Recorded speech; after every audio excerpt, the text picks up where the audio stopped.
One day you decided, you know what? I'm going to do it. I'm going to jump out that window. Sarah dared me to do it, so Sarah loves telling the story, and I'm always trying to get it not to be told. When we all get in the same room, Yeah. it's just a big uproar. It's just a big sound. There's always a sibling that jumps in there and speaks into what they're going through. And I feel like that's pretty cool. I think you guys said that growing up, and I honestly didn't believe you. And I thought many times, like, I am not going to want to talk to these people.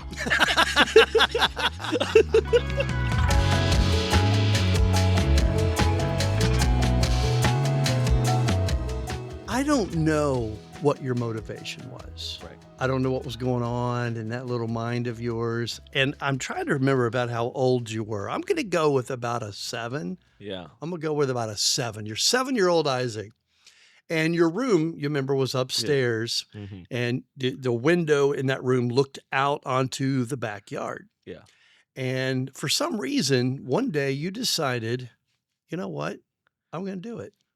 I'm going to jump out that window. And so I don't know why. I don't know. You know, I mean, you were kind of a big superhero. Yeah. You know, you had capes and you were, Yeah. you were Spider-Man and Superman and Batman and Bible Man. Bible Man. But I don't think he flew. Embarrassing. He wasn't a flyer. He wasn't a flyer. He wasn't a flyer. He read Bible verses and his armor appeared. Well, and he took care of bad guys That's true. by quoting Bible verses. He would hurl those Bible verses, and you had the whole Yeah, the thing. like You run around. I lightsaber think that it came did- with it it. did have- It did have like he did it had have a like Nerf- little sword. It had a Nerf saber. The Nerf saber. A Nerf saber. As I quote John 3:16 to Right. get away the demons. The Hebrews chapter 4, the word of God is powerful and active, sharp as any two-edged sword, and you're running around with your little piece of Nerf, eradicating evil from planet Earth, man. Yeah. That's true mission work. Well, it's what I would support Yeah. in terms of just financially. So you Yeah. decided you're going to fly out this window. So you looked out the window and you remember that it's still there, a Yes. huge bush. A huge bush. Yeah. A huge bush. And I think you were thinking, oh, that's padding. Yep. That's padding Exactly. right there. But you wanted to make sure. Yeah. You wanted to look. You were smart. Yeah. You are smart. And you Absolutely. were smart. Yeah. So you were like, I'm not going to risk this. Yeah. So you put on extra clothes Yeah. and more extra clothes. Yeah. And then on top of that, you put on more extra clothes. All the clothes. You look like the Michelin Man. You look like this big, huge, thick. Yeah. Just, I remember your arms being like this, and you had on like gloves and toboggans and Yeah. A winter helmet. coats. I had a helmet on as well. And you you had a crash dummy helmet. Yes, exactly. It was my bike helmet. And you decide, I think you didn't really jump. At that point, you Yeah. kind of rolled. Yeah. It was more of a roll. And you went out the window and landed in that bush, right smack dab in the middle of it. Yeah. And to this day, Yeah. that bush is scarred psychologically. That bush is in counseling because Big hole. there's a huge hole right in the middle. Yeah. That is what you call an Isaac-shaped hole. Yep. Exactly. Right in the middle of that Exactly. bush. And the reason I did it was actually, and the reason Sarah has wanted to tell this story is because she was the one that dared me to do it. Okay. so, I didn't remember that part. Sarah dared me to do it. So Sarah loves telling the story, and I'm always trying to get it not to be told. But yes. But to me, it's a success story. It's like the story of your life. Yes. There are people tell you, you can't do that, Isaac. Yes. People try to keep you down. That is And true. they say, you can't jump out that window. Yes. You can't do anything with identity. Yep. You can't be successful. And you know what Yeah. you do? Win. You put clothes on, man. Yep. You wrap up, Actually, every day you have to wear clothes. So but you put extra clothes on. Like right now. yeah, that's You true. have different extra layers layer on. Yes. And you know what you do? Metaphorically speaking, you roll out that window. And that's what we're doing right here. This is actually exactly what I say to myself every morning. This right here This is right your hole in the bush, man. That is true. All of this. My hole in the adoption world. There it is. Good job, man. Thank you. I appreciate I'm that. proud of you. Thank you. I guess that's a wrap on this episode. I guess we did it. So now that we know this story and how proud you are of all of my success, and the future success as well, success I might have today, like the success I might have in every moment of today. I'm You're sure. rooting for it all. Now that everybody knows all about that, who are you? And like what brings you here? Obviously your dad, but Yeah. tell us a little bit about you. Well, my name is Bruce, and it means from the thicket. That's what my name means. Okay. So it ties into that story a little bit. It does. Yes. Just as you rose up Yes. like a phoenix out of the From the ashes. thicket. Sounds like From you the could also thicket. be Bible man. I am Bible man. So I grew up in the sticks. You've been back there, and Yep. it's a different culture, isn't it? Yeah, absolutely. I West grew up Virginia. in the mountains, the Appalachian Mountains of West Virginia. Wow. And, I left that world when I was 17, went to college, and oddly enough, had a passion for Spanish and languages. And, ended up studying Spanish, became a Spanish teacher for many, many years, but then kind of shifted over to the humanities. Yeah. I think I've had you in a class or two over the years, Absolutely. a little bit of literature, a little Absolutely. bit of Tale of Yeah. Two Cities, That's right. a little bit of Jane Austen, Yep. I remember very little bit of every Jane word. Austen. Every word. So that's who I am. I think if I had to wrap it up into one thing, and who is Bruce Etter? I think it's teacher. That's Yeah. just kind of what That's true. that's what I am. I'm a teacher. Yeah. And so your mother and I, we've been at it for 31 years. Wow. This year is going to be 31. 5 children, and you're number one, man. You're right Absolutely. there, first one. First one. So we learned how to parent with you. We made all the mistakes with you. yeah. It was a fun ride. And then the other 4, we mostly got things right. Let's get them in here. Let's let's get I thought you already did. let's verify some things here real quick. Okay, so 31 years. 31 31 years. years. I'm a teacher. You describe yourself as a teacher, and you're still teaching, right? Yeah, you're still teaching. I'm still a teacher. Yes, and you're teaching online. I teach online. Yeah. I really do like to do the book Yeah. clubs. Yes, and you're an entrepreneur as well. You're doing your thing as well. That's a kind word, but I do have the Alyosha Society. Yeah. Which is my organization. It's an adult book club. We read really, really cool books, get together and talk about them and do other fun things. But I'm a Very book cool. guy. Yeah, absolutely. No, and so it's cool to see you still living it out. I mean, I feel like your career has taken all kinds of journeys, but you still find a way to do the thing that you love, which is books, reading, and teaching. Right. And so, Well, really cool. my passion, because I wasn't a very good student. Yeah, right. And some of my students find that kind of odd, but I wasn't. I was a BC student, and I didn't understand anything I read. So I think my passion has become taking things that are kind of hard and bringing them down so maybe like a 14-year-old could understand them and love them. And that's something that all of us, I think, are also very good at too. So like Sarah, Zach, me, Jack, Micah, we're all very good at taking ideas and explaining them really well. So that's something that I think is a characteristic of yours that you can see very distinctly in all of us. All of us are speakers to a degree. All of us train to a degree. Sarah did speech and debate. Zach did speech and debate. Jack is a performer. Right. Yeah. Micah even as well has done some of those things. So we all carry a little bit of that. So I think that's a unique trait that you've brought into our whole family. Yeah, here you are. It seems like one of the main things you do is communicate. Yeah, exactly. And you're telling your story. Exactly. And I think you're using some of the principles I taught you in rhetoric. Yeah. Well, I still what's funny is I still look at there's the logos pathos thing that you taught us in public speaking class at 12. Yeah, right. I still have it saved on my phone. Every once in a while it pops up. It's just like a triangle with like how you're supposed to structure them. Because you got to do a quick impromptu speech somewhere. Yeah, do a quick impromptu speech. I still remember how you structure these things to make them flow well. And I think that's, you ask anybody in our family to do a speech on the fly, everybody could do it.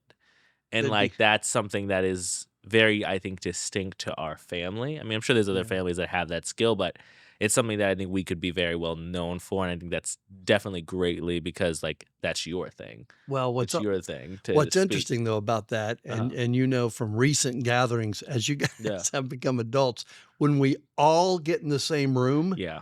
it's just a big uproar. Yeah. It's just a big sound Yes. because Absolutely. nobody's sitting in the corner. Yeah, exactly. Too many opinions flying around constantly. And at Jack's graduation party, I remember thinking, dude, the Etters are having an ego fest right now.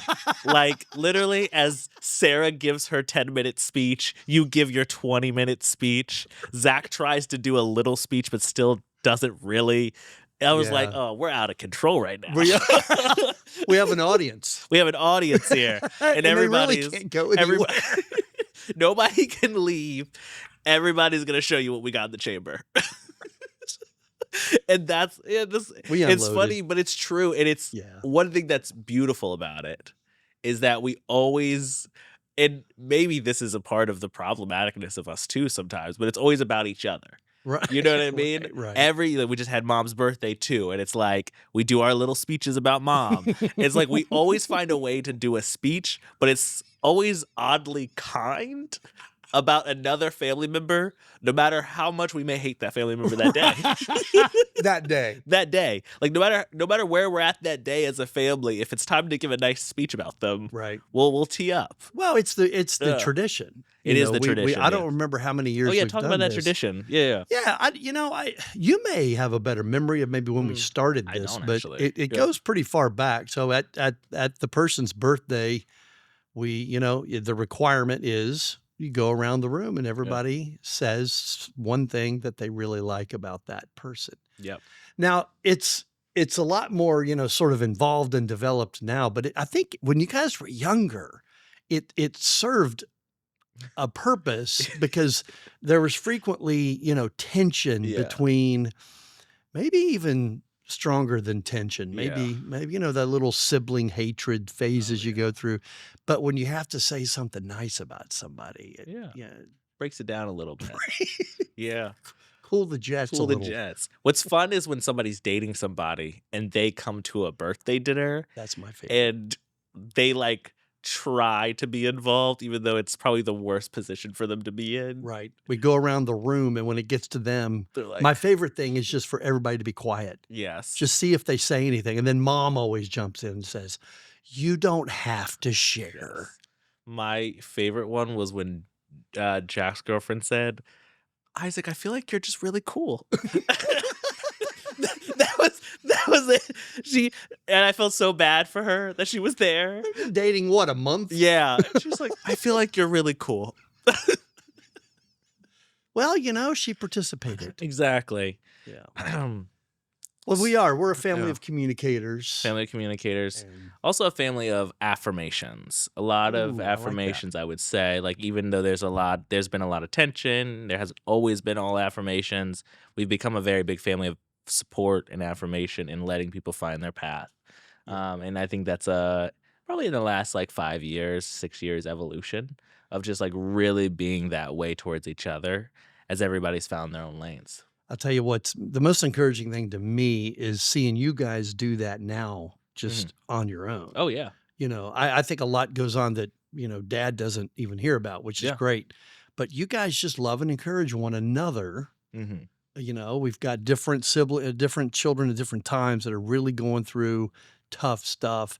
And there's always a sibling that jumps in there and speaks into what they're going through. And I got to tell you, as a dad, I feel like that's pretty cool. That is pretty cool. I mean, that's the point, I think. You know what I mean? Jack's girlfriend. Oh, that's right. I didn't even catch it.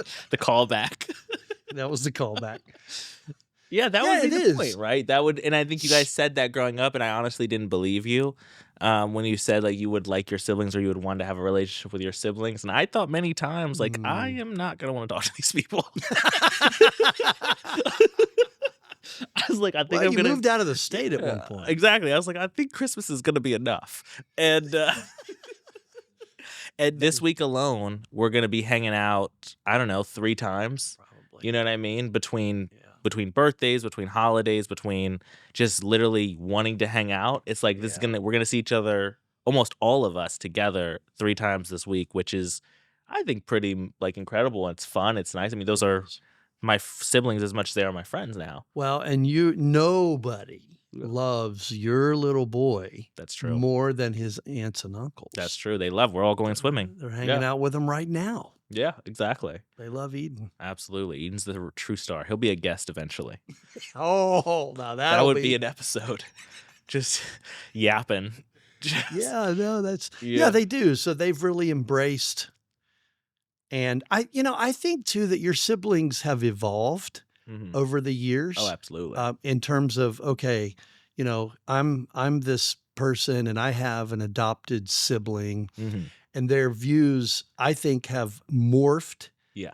As you have helped educate really the whole family about, oh, we didn't know you were we didn't know you were feeling that. We didn't. Yeah. Hey, that's cool. And instead of like, sandpaper kind of pushing against it. Yeah. Yeah. I know there's always some ups and downs, but right. I think that your siblings have been really well educated about. Absolutely. This is what adopted, children go through, and this is what it means to be the sibling of an adopted person. Absolutely. They've been very thoughtful as you go through the process. All of them, really. Yeah, I would say all of them, absolutely. Yeah. Just speaking of that and that kind of transition and expecting, when you were beginning the adoption process, what were your thoughts about what you thought it would be like? I know it was a long time ago now, but when you think back to the very beginning of it, what did you maybe think going into it, if you can remember? Yeah, buddy, I got to tell you, man, I just don't, I don't know what I thought. Yeah. We had 7 years of infertility. Yeah. So, and we definitely wanted children. So I guess one of the things we didn't anticipate, when you go in, I would think, most people think, oh, I'm eventually going to have a baby. Yeah.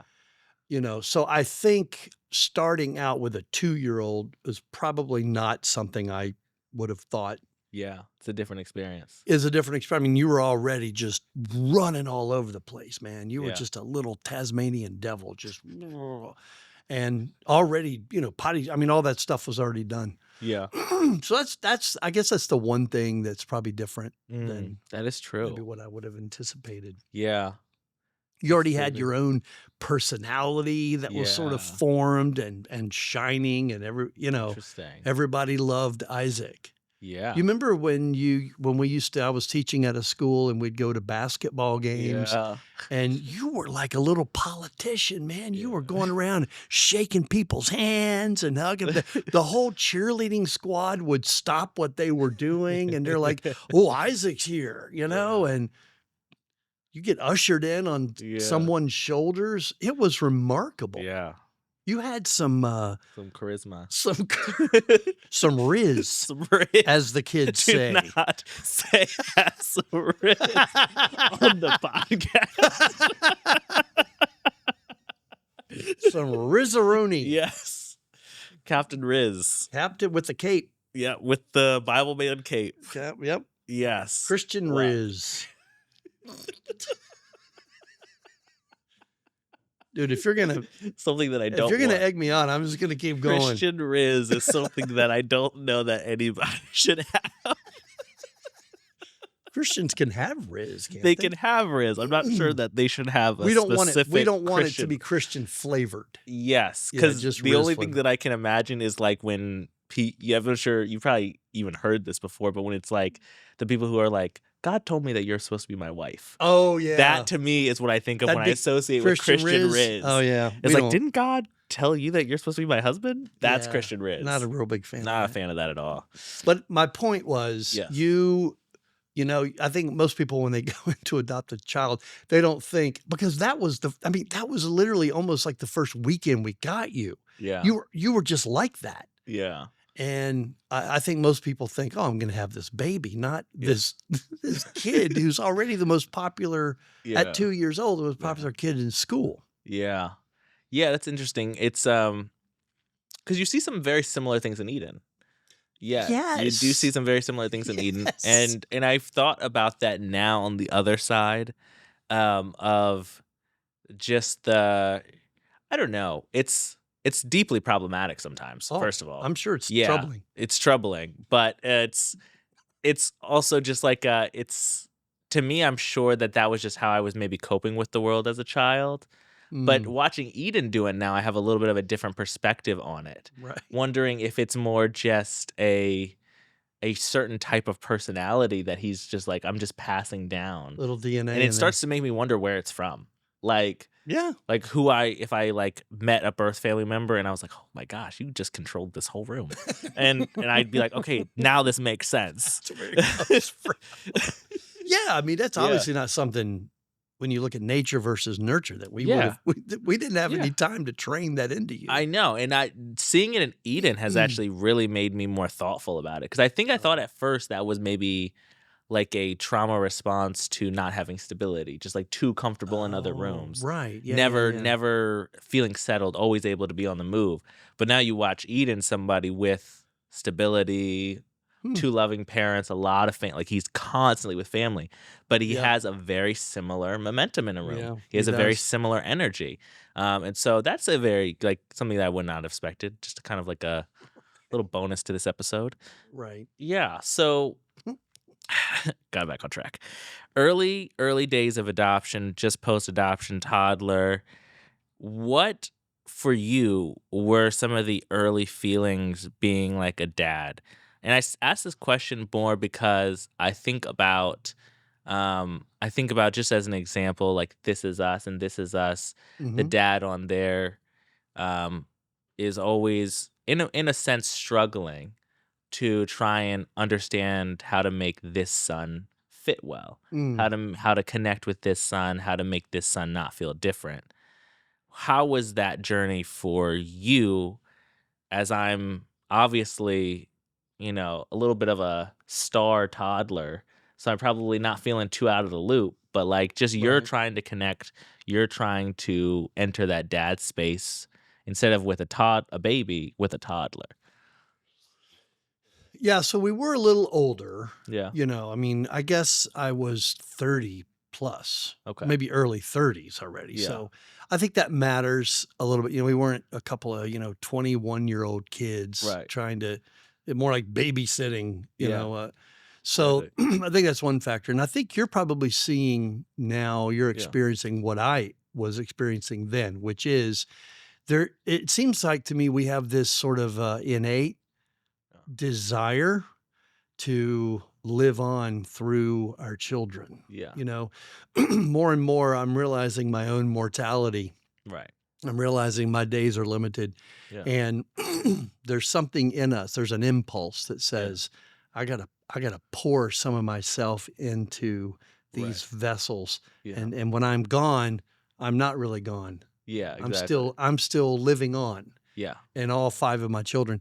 And so I think that was very exciting to me Mm. when you were 2, 3, 4, just because at that stage, you see this with Eden, the Yeah. child really just worships dad. Yeah. Just, man, whatever time I get with dad. And our relationship was very much like that. We just did everything together and didn't have you didn't have to share Right. time Exactly. with anybody. Well, Sarah came Yeah, she came soon, but fairly soon. there was a good year there. It was good while it It was lasted, good while it man. lasted. No, but that was I think I'm honestly experienced what you're experiencing now. Yeah. That, oh, this is, this little guy looks up to me. This little guy, Yeah. it matters when this little guy disappoints me. He Right. gets upset Interesting. and pouring whatever it is. Yeah. But the flip side of the coin though Yeah. is, there's that Dr. Jekyll and Mr. Hyde thing. So I know I've got things I really don't want to pour into this child. Yeah. So there's that's always true. that struggle. And then, you know what? At this stage in life, you're Yeah. a grown man way up in your 20s. Yeah. As dad, you look and you see a little bit of both. Yeah, And you absolutely. kind of hope that the good stuff outweighs the bad stuff. Yeah, I would totally agree with that. And I could definitely see that connection point of just like wanting to kind of like pour in and feel connected. Mm-hmm. When do you think the elements of adoption came into the mix? Right? Because I think early Yeah. it's they maybe weren't there as prevalent, right? Oh, When I was sure. first adopted, obviously you guys were still um, connected to my birth family after I was adopted, so there was a lot of that going on. So adoption That's was a true. factor, but it was a very different factor than I think it became in my elementary years. I think you're right. So when do you think adoption became more of a top of mind or more of a bigger part of parenting? So I'm going to put you at about 6 or 7. Mhm. And there are 2 incidents that come to my mind when I think about that. First of all, I think about your first grade Yeah. year. Mm. Your first grade year was rough, Yeah. and you had a loving, caring teacher that year, but it was also someone that just wouldn't have had any way really to kind of understand the deeper issues with adoption. So you Yeah. acted up, Yeah. you acted out a little bit, nothing really crazy. But when we tried to talk to the teacher about it, there didn't seem to be a lot of sort of Yeah. grace and flexibility with, hey, this guy's got trauma in his life that Yeah. we can't Yeah. fathom. So Yeah. that's the first one that comes to Mm. mind. And then honestly, it was either the same year or the year after that you ripped up your adoption papers, Yeah. right? 6 or Yeah, yeah, 6 7-ish. or 7-ish, Yeah. yeah. At that, I think that was oh, whoa, this there's stuff going on that we have been really Mm. blind to for a long time. Mm. And Those are that's when we distinct started moments. trying to figure out, who's wise, who knows? We Yeah. don't have the answers, but where are we going to get them? Yeah, And that's exactly. kind of that. I think Ooh. that's for me. That's kind of where it started. Yeah, and those are 2 heavy moments for them to Mm, start with. And then not too much longer, you go through another adoption process also, which adds a layer at least. right. So I'm trying to. It would be 3, 4 years later that it would be 3 years later that you would start the process, 4 years later that Micah. Yeah, I was just trying to remember how. Yeah, okay, how old you were. I So was you were 10. I was 10. 10. Yeah, because Mike is exactly 10, almost Oh. exactly 10 years younger than me. And so, thankfully, when Yeah. we went through your adoption process, there were counselors and, adoption agency folks who Yeah. gave us some really good books to read. Yeah. And in one of those books, I still remember Mm. uh, someone in one of those books saying that right around the age of 9 or 10 is not always, we're all different, Right. but it is typically when an adopted child begins to Mm. wrestle with the adoption. Like, Yeah. wait a second, why did someone have to Yeah. make the decision not to, and so that negative side of it. So Mm. you were well, you hit that a little early. Yeah. Okay. Yeah. But you were still right in the thick of it. Yeah. And then here we are going through another adoption. So Yeah. I don't know what might have Yeah. been going through your head during the time, but I do know that we probably weren't as aware of the intensity Yeah. and depth of it as we Yeah. could have been. I'm not sure that I was either, too. You know what I mean? That's the hard part about it is like I can remember it being a heavy thing for me and struggling with the concept of adoption early and through those years. But I don't know if I would if I would even know the own intensity of myself because it was just, yeah, it found me in a weird way. But you embraced him. Yeah. Yeah. Oh, I absolutely. don't ever Yeah. you were actually you helped raise him. Yeah. Micah was my guy for a long time. You changed a lot of diapers, and you Diapers. guys were roomies We for were a roomies while. for a long time. I mean, Micah was a great. I mean, I loved that Micah was adopted. You know what I mean? That was a beautiful part of life. I think it just, I think maybe it helped me cope in some ways. Really? But then also it just, it gave me somebody else. You know what I Mm, mean? So I liked that Micah was adopted. I never struggled with the adoption part of it.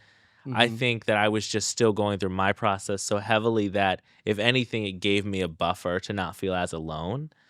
Um, yeah. and I think as I was going through that, what do you think you and mom were learning then? Because you had to go through adoption education again, you had to get licensed again. Right. And so what do you think was the new learning at the second round? Because the first round I can understand is a little bit more light. It's a little bit more, it's early 2000. Yeah. It's not the same adoption world as 2010 or That's today. true. And Yeah. so what in the second round, what do you feel like was different than the first? Well, you can't adjust your behavior and your thinking if you don't even know there's an issue. Mm, So when we adopted you, right from the beginning especially, we were just naive, young. yeah. We've got a kid now. This is Yeah. going to be great.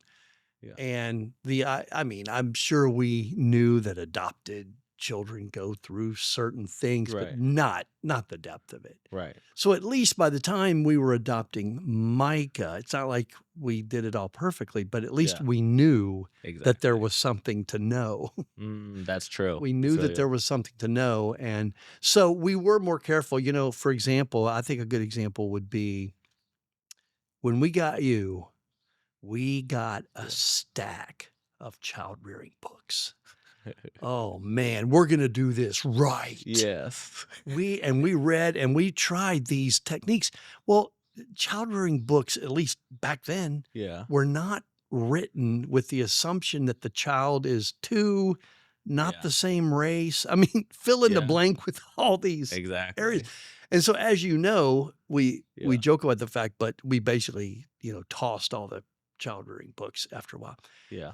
So with Micah, at least we knew, okay, there are certain principles and Yeah. things about raising children that are going to apply to everybody, Mhm. but we need to be careful about Yeah. being sensitive to the fact that there are some differences, and it's not always just, well, this isn't working, so you're belligerent, child. Yeah. Mm. So, but Mm. maybe we did some things a little better with Micah than we did with you because we just didn't know any better. But we Yeah. also brought him home from the hospital. Yeah. It was a different experience. And I don't think that Micah has had the same kind of separation, Yeah. anxiety and angst and all that Yeah. that you experienced because you still remember Yeah. hanging out with your birth mother. So Yeah. It is a different experience. And I think how both of us translate it has also been very different. The way that we wrestle through it and navigate it has been so different. And I think that is the part of it. Part of it is when we were adopted. Yeah, that's a really good point. And you have two adopted children of a different race. right. So for me, I know race has been a much bigger part of our journey. When do you think, and there's some good stories around this, when do you think race first became like complicated for you, if that makes sense? Because it doesn't have to always mean a Yeah. negative. Because I'm thinking maybe like the lotion aisle story is maybe a lighthearted way to think about it, whereas like deeper conversations of me getting older might be the other end. So there's kind Yeah. of two ends to it. Yeah. Well, I still remember going shopping for do-rags. yeah. You remember that one? That's right. That's right. We went shopping for the do-rags, and there was, I stopped a black gentleman in the aisle at CVS one time, and I just said, "Hey, man, what do you use for your skin Yeah. when it gets dry?" Yeah. And he didn't ask me why. He didn't think I was being a smart aleck. He just said, "Oh, vino, man." Yeah. And I'm That like, was it. "Thanks, buddy. Yeah. I appreciate one dad to another. Thanks." Thanks. Yeah. Yeah. So there were Yeah. those situations. There were those moments that are like, I don't know, like lighthearted. They're lighthearted, Yeah. but they're like I think most adopted parents, especially transracial, relate to them. Right. Right. Yeah. Yeah. The do-rag was just kind of a fun one. I Yeah. remember thinking to myself, when I was in college or before, I just don't Yeah. know that I would have envisioned myself walking through Target Yeah. looking for a do-rag for my son. Right. And both of us not even really knowing what that was. Both of us just like knowing the term and knowing that it was suggested, Right. and neither of us knowing what exactly was going to happen after we purchased it. Well, like, who's going to put this thing on you? Who knows how to put it on? YouTube didn't exist back then. Yes. So, yes, it's kind of funny now thinking So- about that story with the context of both of us having absolutely no clue what was going to happen Right. after it was purchased. Right. Well, I'll say this on Yeah. the other side of the spectrum, Yeah. I think unfortunately it began pretty early. Yeah. Because there were people who were not Yeah. who didn't believe that we should adopt Yeah. a black child. Right. And the reasons for that, some folks have some very strong opinions, and I respect their opinions very Right. much about, violating someone's culture and so Yeah. forth. Those are very important things to Mhm. discuss. That's not what I'm talking about here. I'm talking about just someone that Yeah. doesn't believe Mm. a white person should adopt a black child. Right. Yeah. Just mainly because they're bigoted, racist people. Right. So we had to wrestle with that. Yeah. To be honest with you, some friends and family. Yeah. But you were very, very quickly embraced. Yeah. And those antiquated opinions Yeah. vanished Mm. very quickly Yeah. when this smiling, beautiful, Right. fun, laughing little Yeah. bundle of whatever came rolling Just in had to bring the charm in. and rolling out the window. Yeah, rolling out the window. Had to bring the charm and the smiles in. Oh, you had the charm and the smiles. Yeah. What about high school years? I mean, those were a different, or even just thinking about kind of when tension started between us, between Yeah. racial stuff. That was a complicated moment. How internally, how were you navigating that process as like a dad, also male figure, as I'm a male person figure too. I'm not Yeah. sure if we're saying this right. Who's going through a different experience you can't understand, experience that you're also becoming aware of for the first time Right. in many ways. What were your feelings as I started to bring these things up? Yeah. Well, first of all, we we made a lot of mistakes. Right. So, whenever I share something that is Yeah. something I think we did right, I always want to temper it with we don't think we're awesome parents Right. or anything like that. But I think we always welcomed and encouraged, come to us and let's talk. Right. You've come to us and told us things that were hard for you to tell us Yeah. and that you weren't sure how we were going to embrace them. And because we've had some wise counsel from others and so forth, I think that we've had an atmosphere Mm. that says, whatever it is, put it right there on the table. We're going to talk about it. Yeah. So that's one thing. The other thing you mentioned about the high school experience, you're going to see this with Eaton in a few years, Yeah. where, right now you've got a pretty tight rein on him, Yeah. and you should. Yeah. But when he's 10, 12, 14, you're going to have to start backing off because he's going to have his own ways and his own opinions, and you need to encourage him to be an independent child and so forth. So at that point, I'm trying to navigate, man, we're having these issues and these struggles and so forth, but he needs a space. Yeah. So one of the things that comes to mind is trying to get you, or whether you realize it or not, trying to get you around good people. Yeah. People who understand at least a little bit of this adoption dynamic. Yeah. So, not necessarily people that think exactly the way we do. That's not what I'm talking about. That's more like brainwashing or something. Yeah. I'm just talking about not having you around people who are not going to understand Right. why you might have done or said something.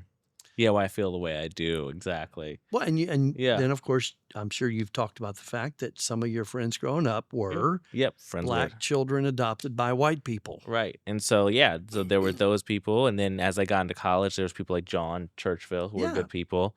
He was actually one of the ones I was talking about when I say wise counsel. Yeah. And so, like, I think it evolved over time. And I think that makes a lot of sense that it's hard. You're trying to give space, but you're also trying to not give too much space and you're trying to be there. And it's a complicated dynamic. Yeah.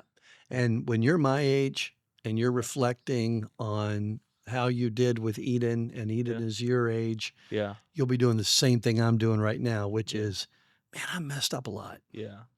Boy, I wish I could have this, or that, and you just, you deal with it and you love them where they are, when they are. But Yeah. you'll see Absolutely. when you're 55. On season 26 of Inside Transracial Adoption. It will be. It'll be basically around 26. Yeah, the generational episode.